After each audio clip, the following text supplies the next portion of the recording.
Hello everyone. D L एचच्या online प्लॅटफॉर्मवरती मी आपले या ठिकाणी सहर्ष स्वागत करीत आहे. तर प्रिव्हियस लेक्चरला आपण 2 लेक्चर घेतले बघा. आपण सेकंड नंबरचा चॅप्टर या ठिकाणी सुरू केलेला आहे 10th स्टँडर्डमधील पिरियोडिक क्लासिफिकेशन ऑफ एलिमेंट्स. तर आजच्या लेक्चरमध्ये आपण अंडरस्टँडिंग करून घेणार आहोत की मेंडेलिव्ह पिरियोडिक टेबल. आता मेंडेलिव्ह पिरियोडिक टेबलमध्ये आपल्याला प्रामुख्याने सांगायचं झालं तर बघा, मेंडेलिव्ह एक सायंटिस्ट होते. मेंडेलिव्ह हे काय होते? एक सायंटिस्ट होते. त्यांनी काय केलं, 1869 ते 1872 साली हा पिरियोडिक टेबल डेव्हलप केला. तर ते मेंडेलिव्ह पिरियोडिक टेबलमध्ये प्रामुख्याने काय सांगण्यात आलेलं आहे बघा, आपण 1 बाय 1 या ठिकाणी पाहणार आहोत. तर मेंडेलिव्ह पिरियोडिक टेबल हे झालं आहे मेंडेलिव्ह पिरियोडिक टेबल. हे मगाशी सांगितल्याप्रमाणे कोणते? एक सायंटिस्ट. कुठले सायंटिस्ट होते? The Russian scientist. काय आहे त्यांचं नाव? Dmitri Mendeleev developed the periodic table of elements. आता पिरियोडिक टेबल यांनी काय केला? डिस्कवर्ड केला डिमिट्री मेंडेलिव्ह यांनी. आणि कुठल्या ड्युरेशनमध्ये केला? During the period. कुठल्या पिरियडमध्ये? In 1869 to 1872. बरोबर. 1869 ते 1872 ह्या साली काय केला त्यांनी? हा पिरियोडिक टेबल त्यांनी ड्युरिंग द पिरियड या पिरियडमध्ये त्यांनी डिस्कवर केला. Mendeleev periodic table is most important steps. आता मेंडेलिव्ह पिरियोडिक टेबलची मोस्ट इम्पॉर्टंट स्टेप या ठिकाणी का म्हटलं आहे त्याला? कारण अगोदर आपण बघितलं बघा, प्रिव्हियस लेक्चरमध्ये बघितलं क्लासिफिकेशन ऑफ एलिमेंटचं केलं, परंतु एलिमेंटचं क्लासिफिकेशन करत असताना ते काय क्लासिफिकेशन सफिशियंट नव्हतं, पुरेसं नव्हतं. त्याच्यामध्ये आणखीन डेव्हलपमेंट होणे गरजेची होती. आता मेंडेलिव्हनी हा पिरियोडिक टेबल डिस्कवर केला. किती त्यावेळेस एलिमेंट्स माहीत होते? फक्त 63 एलिमेंट्स माहीत होते बघा. त्या एलिमेंटच्या आधारावरती हा पिरियोडिक टेबल त्यांनी काय केला? डिस्कवर केला. आणि त्याला मोस्ट इम्पॉर्टंट स्टेप्स त्या ठिकाणी म्हटलेलं आहे, कारण अतिशय महत्त्वाचा त्या ठिकाणी स्टेप्स होती. ही 63 एलिमेंट्स त्यांनी ज्या प्रकारे अरेंज केले ते अतिशय कौतुकास्पद होतं बघा या ठिकाणी. In the classification of elements. आता ह्या क्लासिफिकेशन ऑफ एलिमेंट्स 63 एलिमेंटच्या classification of elements Mendeleev considered the fundamental property of elements.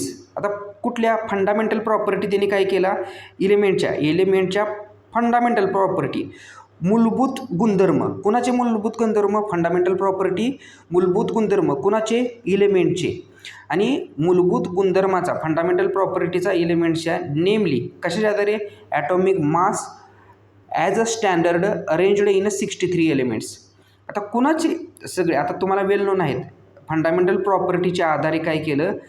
Fundamental property of एलिमेंटच्या फंडामेंटल प्रॉपर्टी, मूलभूत गुणधर्म एलिमेंटचे. आणि एलिमेंटला काय असतं? ॲटॉमिक मास असतं. ॲटॉमिक मास हे स्टँडर्ड मानून 63 एलिमेंटची अरेंजमेंट केली. कशी अरेंजमेंट केली तिने? Increasing order of atomic mass. कशामध्ये? Increasing order. आता ॲटॉमिक मासचा विचार केला, एलिमेंटच्या ॲटॉमिक मासचा विचार करून 63 एलिमेंट्स त्यांनी कशाप्रकारे इन्क्रीजिंग ऑर्डरमध्ये त्यांनी काय केले? मांडले बघा. Then he transferred in to the periodic table elements. त्यांनी काय केलं? हे सगळे एलिमेंट्स ट्रान्सफर केले पिरियोडिक टेबलमध्ये, आणि ते accordance with the physical chemical property of the elements. आणि हे सगळे एलिमेंट ट्रान्सफर करत असताना त्यांनी एक विचारात घेतला. काय विचारात घेतला? की त्याची इन्क्रीजिंग ऑर्डरमध्ये त्याचं एलिमेंट्स आपल्याला मांडायचे आहेत. आणि त्याच्याबरोबर दुसरा एक त्यांनी घटक विचारात घेतला की फिजिकल आणि केमिकल प्रॉपर्टी, त्याचे भौतिक आणि रासायनिक गुणधर्म काय आहे ते देखील त्यांनी या ठिकाणी त्यांनी विचारात घेतले बघा. आता ह्या ठिकाणी बघा आणखीन आपल्याला त्याच्यामध्ये काय सांगता येईल?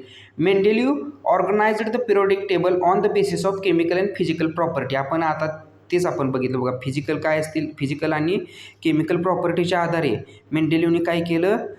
एकतर इन्क्रीजिंग ऑर्डर ऑफ ॲटॉमिक मास ह्याचा एक त्यांनी विचार घेतला, आणि दुसरा विचार घेतला फिजिकल आणि केमिकल प्रॉपर्टी काय असतील त्या एलिमेंटच्या, हे देखील त्यांनी त्या ठिकाणी विचारात घेतलं. आणि त्याच्याबरोबर आणखीन बघा त्यांनी काय केलं? त्या एलिमेंटचे मेल्टिंग पॉईंट, बॉइलिंग पॉईंट आणि density of the elements their hydrides and oxides. आता या ठिकाणी बघा काय केलं त्यांनी? आणखीन एक त्यांनी घटकाचा अभ्यास केला. मेंडेलिव्हने काय केलं, आणखीन एक घटकाचा अभ्यास केला की काय केलं त्यांनी हायड्राईडचा विचार केला. हायड्राईड्स आणि ऑक्साईड्स. आता हे हायड्राईड्स आणि ऑक्साईड्स कुणाचे आहेत, प्रामुख्याने हे हायड्राईड्स आणि ऑक्साईड्स आहेत. हायड्राईड्स हे हायड्रोजनचा आणि ऑक्साईड्स हा ऑक्सिजनचा. Mendeleev found the elements of similar physical chemical property repeat after definite interval.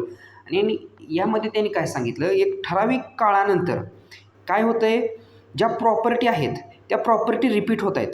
Physical property असतील किंवा त्याच्या केमिकल प्रॉपर्टी असतील, एक ठराविक इंटरवलनंतर किंवा ठराविक काळानंतर ह्या प्रॉपर्टी ह्या रिपीट होत आहेत, हे त्यांना त्या ठिकाणी लक्षात आलं. On the basis of finding Mendeleev stated as following periodic law. आणि त्यांनी ह्या सगळ्या घटकाचा विचार करून त्या ठिकाणी लॉ मांडले बघा. ते लॉ कसे मांडले, आता हे लॉ मांडत असताना 63 एलिमेंट्स त्यांनी एका पिरियडिक टेबलमध्ये कन्स्ट्रक्ट केले आणि त्यांनी त्याला काय नाव दिलं बघा. जे या ठिकाणी बघा, vertical column in a Mendeleev periodic table called group, while horizontal called as a period. जे व्हर्टिकल्स आहेत बघा, व्हर्टिकलला काय म्हटलं, पिरियडिक टेबलमध्ये जे व्हर्टिकल अरेंजमेंट केलेलं आहे, जे व्हर्टिकल अरेंजमेंट आहे त्या व्हर्टिकल अरेंजमेंटला त्यांनी त्या ठिकाणी कॉलम म्हटलं बघा, कॉलम. आणि हॉरिझॉन्टल जे आहे त्याला त्यांनी त्या ठिकाणी रो म्हटलं. काय म्हटलं, त्या ठिकाणी त्याला रो म्हटलं बघा. आता ते कसे आपण ह्या चार्टच्या माध्यमातून समजून घेतोय बघा. मेंडेलिव्ह पिरियडिक टेबल. आता त्यांनी मगाशी मी सांगितल्याप्रमाणे आता ह्याच्यामध्ये तुम्हाला दिसत असेल बघा, काय दिसतंय, त्यांनी काय सांगितलं की जे व्हर्टिकल्स आहेत ते कॉलमच आहेत. व्हर्टिकल जे आहेत ते त्या ठिकाणी कॉलम आहेत. व्हर्टिकल तुम्हाला काय दिसतंय बघा, व्हर्टिकल हे सगळे व्हर्टिकल दिसत आहेत या ठिकाणी. आणि जे हॉरिझॉन्टल आहेत त्यांनी त्याला त्या ठिकाणी काय म्हटलं, रो म्हटलं बघा. या ठिकाणी त्याला काय म्हटलं, रो म्हटलं.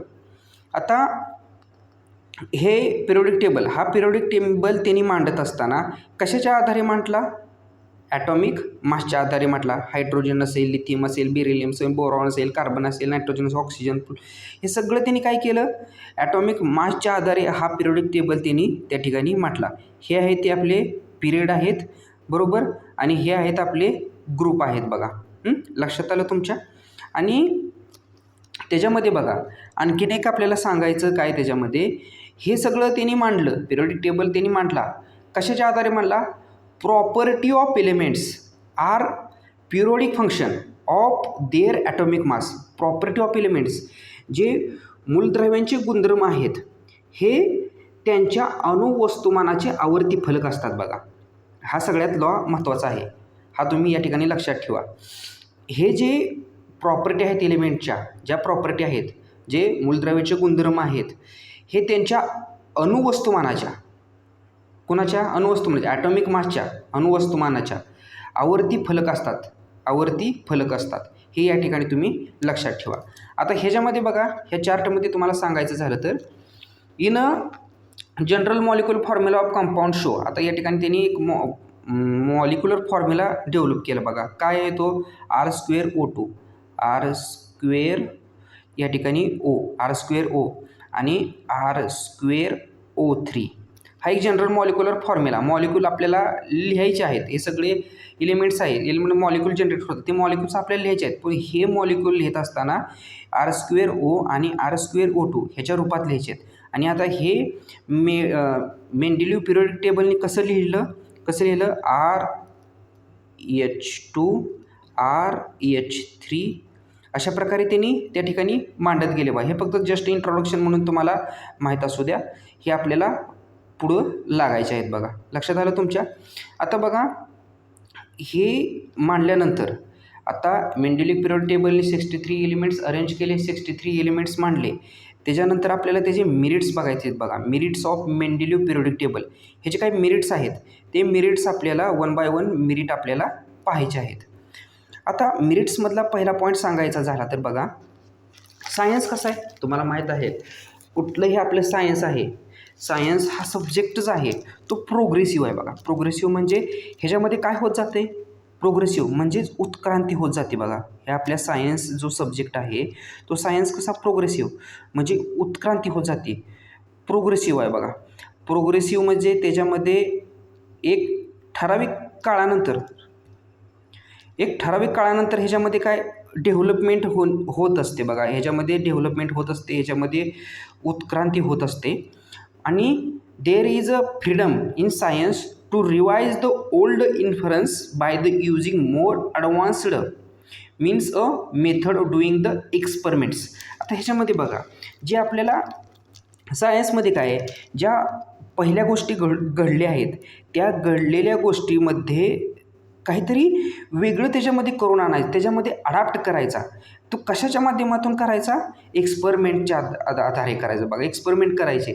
एखादा जर घटक पहिल्या सायंटिस्टने जर त्या ठिकाणी त्यांनी मांडला असेल, त्या मांडलेल्या घटकामध्ये त्याच्यामध्ये एक्सपेरिमेंट करायचा. त्याच्यामध्ये आणखीन बेटर काय करता येतं का, हे आपण सायन्स हे करत असतं, रिवाईज करत असतं. पहिल्या गोष्टी रिवाईज करत असतो, पुन्हा पडताळून पाहतं आणि त्याच्यामध्ये एक्सपेरिमेंटल क्रिया घडून त्याच्यामध्ये अडॅप्ट होत असतं बघा. आता ह्यानी बघा, while applying the law of property of elements as a periodic function, there the atomic mass of all known elements. Mendeleev arranged the elements while through the inference available till was not final but it could change.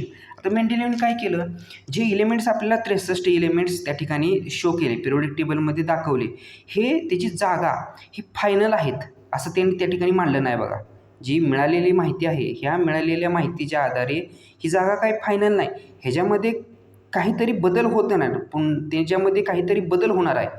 म्हणजे त्याच्यामध्ये आता हे जे मांडलेले 63 element हे final नाहीत, ह्याच्यामध्ये आज ना उद्या ह्याच्यामध्ये चेंज होत राहणार आहे, हे त्यांनी त्या ठिकाणी सांगितलं बघा. आणि त्याच्या आधारे त्यांनी काय केले, मेंडेलिव्हने काय केले, मेरिट्स त्या ठिकाणी सांगितले बघा. आपले मेरिट्स काय सांगितले, merits of Mendeleev periodic table. पहिला मेरिट्स त्यांनी काय सांगितलं बघा, atomic mass of some elements were revised. आता त्यांनी काय केलं, ॲटॉमिक मास असेल, atomic mass of elements revise केलं, पुन्हा तपासलं. ॲटॉमिक मास ऑफ एलिमेंट्स पुन्हा तपासून बघितलं. In given proper place periodic table ह्याच्यामध्ये accordance with the property. For example, previously determined atomic mass of beryllium 14.0 what change correct value 9.4. Beryllium was placed before boron. आता ह्याच्यामध्ये काय केलं बघा, मेंडेलिव्हला काय करायचं होतं, जे आपले एलिमेंट्स आहेत ते एलिमेंट्स प्रॉपर वेमध्ये मांडायचे होते पिरियोडिक टेबलमध्ये. आणि प्रॉपर वेमध्ये मांडत असताना त्यांनी रिवाईज केले. काही जे एलिमेंट्स आहेत ते पुन्हा पडताळून बघितले बघा. आणि ते पडताळल्यानंतर त्याच्या लक्षात आलं की हा जो बेरिलियम आहे, बेरिलियमचं जे 14.9 हे जे ॲटॉमिक मास आहे हे चेंज झालं, करेक्टेड केलं त्यांनी. त्याचं पडताळून पाहिलं, त्याच्यामध्ये दुरुस्ती घडवून आणली आणि करेक्टेड व्हॅल्यू किती आली, 9.4 आली. आणि त्याचं स्थान कुठं आलं, बिफोर, आधी, बोरॉनच्या आधी, हे त्या ठिकाणी त्यांनी चेंज घडवून आणला. आता बघा, दुसरं त्या ठिकाणी मेरिट्स आपल्याला काय सांगता येते, आपल्या पिरियोडिक टेबलमध्ये दुसरं जे मेरिट्स आहे ते आपल्याला काय सांगता येते, मेंडेलिव्ह केप्ट व्हॅकंट प्लेस. आता मेंडेलिव्हने काय केलं, मेंडेलिव्हने आपला पिरियोडिक टेबल डिस्कवर केल्यानंतर Mendeleev kept vacant place in the ह्याच्यामध्ये पिरियोडिक टेबलमध्ये व्हॅकंट प्लेस ठेवली बा. व्हॅकंट प्लेस म्हणजे एक प्रकारची मोकळी जागा ठेवली. व्हॅकंट प्लेस पिरियोडिक टेबलमध्ये ठेवली. कोणासाठी ठेवली, नॉट डिस्कवर्ड एलिमेंटसाठी. आता मेंडेलिव्हला माहीत होतं हे जे 63 एलिमेंट्स आहेत ह्याच्यामध्ये आज ना उद्या उत्क्रांती होत जाणार आहे, ह्याच्यामध्ये आज ना उद्या इन्क्रीज एलिमेंट्स होत जाणार आहेत. म्हणून त्यांनी काय केलं, एक प्रकारची व्हॅकंट प्लेस ठेवली, मोकळी जागा ठेवली. कोणासाठी, डिस्कवर्ड झालेल्या एलिमेंट्सला त्या ठिकाणी मांडण्यासाठी. 3 of these clone elements were given names इक्का बोरॉन, इक्का ॲल्युमिनम अँड इक्का सिलिकॉन. आता ह्याच्यामध्ये बघा काय केलं त्यांनी, मेंडेलिव्हला माहीत होतं की आज ना उद्या एलिमेंट्स हे आपल्याकडे इन्क्रीज होणार आहेत, ह्याच्यामध्ये मांडले जाणार आहेत पिरियोडिक टेबल. जागा ठेवली त्यांनी आणि त्यांना एक अननोन एलिमेंट सापडले बघा. 3 अननोन एलिमेंट सापडले आणि ते 3 अननोन एलिमेंट सापडल्यानंतर त्यांनी त्याला नाव दिलं, काय म्हणलं, एक्का बोरॉन, एक्का ॲल्युमिनियम आणि एक्का silicon. And clone neither bore atomic mass were indicated 44, 68 and 72. आणि त्यांनी तिचं ॲटॉमिक मास देखील त्यांनी सांगून ठेवलं बघा. काय सांगितलं त्यांनी? त्याचं ॲटॉमिक मास जवळपास त्याचं ॲटॉमिक मास त्यांनी अंदाज मांडला आहे. जवळपास ॲटॉमिक मास त्यांनी सांगितलं 44, 68 अँड 72. एक्का बोरॉनचं एक्का ॲल्युमिनियमचं आणि एक्का सिलिकॉनचं एक ॲप्रॉक्सिमेटली मास त्यांनी त्या ठिकाणी सांगितलं. एक अंदाज मांडला त्यांनी 44 असेल, 68 असेल, 72 असेल. Not only this but there the property were predicted later these elements were discovered named as scandium, gallium आणि जर्मेनियम रिस्पेक्टिव्हली. आणि आता काय झालं बघा, ठराविक कालानंतर काय केलं, सायंटिस्टनी ह्याच्यामध्ये डिस्कवरी झाली आणि जे मेंडेलियवने सांगितलं होतं तेच करेक्ट झालं. आणि त्याला प्रामुख्याने त्याला नावं काय देण्यात आली? स्कॅन्डियम, गॅलियम आणि जर्मेनियम. एक प्रकारे मेंडेलियवने काय केलं तर एक अंदाज बांधलेला होता ह्याच्यामध्ये, परंतु तो मेंडेलियवने बांधलेला अंदाज अगदी तंतोतंत खरा झाला बघा. आणि त्याला प्रामुख्याने स्कॅन्डियम, गॅलियम, जर्मेनियम हे नाव देण्यात आलं. The property these elements matched well predicted Mendeleev periodic table. आणि ज्या प्रॉपर्टी होत्या त्या प्रॉपर्टी अगदी तंतोतंत मेंडेलियवने मांडलेल्या एक एक्का बोरॉन, एक्का ॲल्युमिनियम, एक्का सिलिकॉन बरोबर त्या ठिकाणी मॅच झाल्या बघा. अगदी त्या ठिकाणी त्याच्या मॅच झाल्या. ह्या ठिकाणी दुसऱ्या मिनिट्समध्ये त्याने हे सांगितलेलं आहे. आता ह्या ठिकाणी बघा तिसरं मिनिट्स आपल्याला काय सांगतं? तिसऱ्या मिनिट्समध्ये काय सांगितलेलं आहे? तिसऱ्या मिनिट्समध्ये मेंडेलियवने सांगितलं आहे बघा. ह्याच्यामध्ये तिसऱ्या मिनिट्समध्ये काय सांगितलेलं आहे मेंडेलियवने?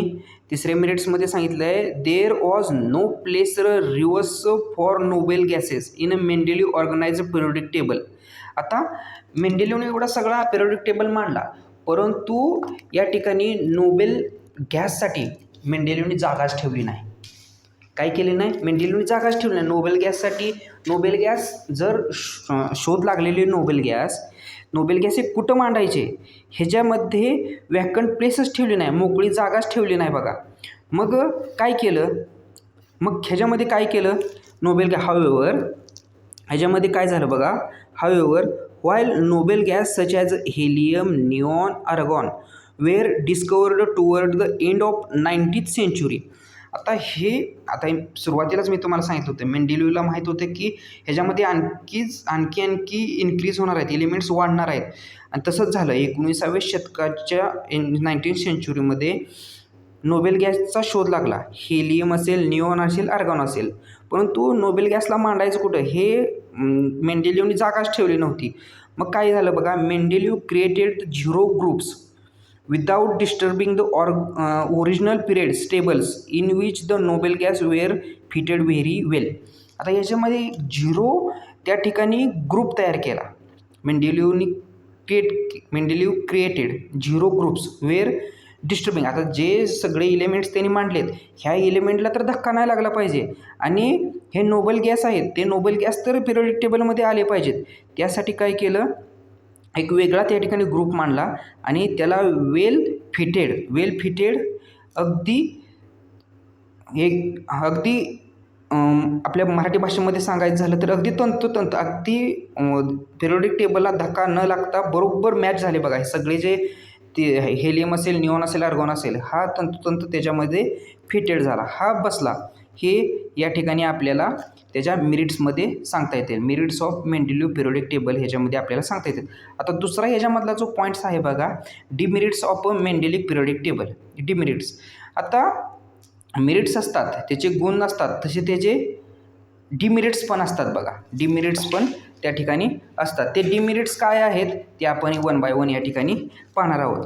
पहिलं डिमेरिट्स आपल्याला सांगायचं झालं तर बघा आपल्याला सांगता येईल पहिलं demerits, the whole number of atomic mass of elements cobalt and nickels is same.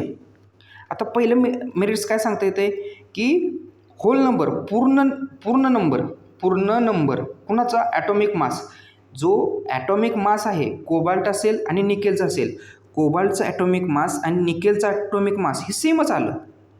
Therefore was ह्याच्यामध्ये काय झालं की कोबाल्टचं ॲटॉमिक मास सेम आहे आणि निकेलचं पण ॲटॉमिक मास सेम आहे. मग ह्या दोघांना मांडायचं कुठं, हा प्रश्न मोठा आयर्नीवर आला बघा. हा मोठा प्रश्न आयर्नीवर आला. ह्या कोबाल्टचं पण ॲटॉमिक मास सेम आलं आणि निकेलचं पण ॲटॉमिक मास सेम आलं. मग ह्या दोन एलिमेंटला कसे मांडायचं, हा एक त्या ठिकाणी डिमेरिट्स सुरुवातीला लक्षात आलं. दुसरं एक डिमेरिट्स त्या ठिकाणी लक्षात आलं बघा. पहिलं डिमेरिट्स हे तुम्हाला माहीत झालं. दुसरं एक डिमेरिट्स लक्षात आलं की आयसोटोप्स संदर्भात त्या ठिकाणी दुसरे एक डिमेरिट लक्षात आलं. Isotopes were discovered long after time. काही ठराविक काळानंतर आयसोटोप्स त्या ठिकाणी लक्षात आले बघा. एक विशिष्ट काळानंतर आयसोटोप्स लक्षात आले. Isotopes were discovered after long time.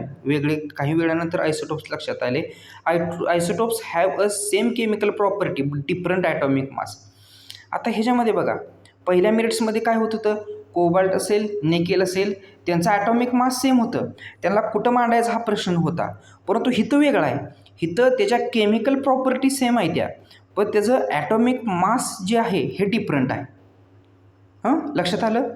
आता ह्या केमिकल प्रॉपर्टी सेम परंतु ॲटॉमिक मास डिफरंट, ह्यांना कुठं मांडायचं हे या ठिकाणी मेंडेलिव्ह समोर चॅलेंज उभं राहिलं बघा. आता तिसरं ह्याच्यामध्ये डिमेरिट्स आपल्याला काय सांगता येते, were elements are arranged in a increasing order. आता एलिमेंट्स काय केलेत आपल्याला माहीत आहे, increasing order of atomic mass. आपल्याला सुरुवातीलाच मी सांगितलं, जे आपले एलिमेंट्स आहेत मेंडेलिव्ह पिरियडिक टेबलमध्ये ते इन्क्रीजिंग ऑर्डरमध्ये त्या ठिकाणी अरेंज केलेलं आहे. ॲटॉमिक मासच्या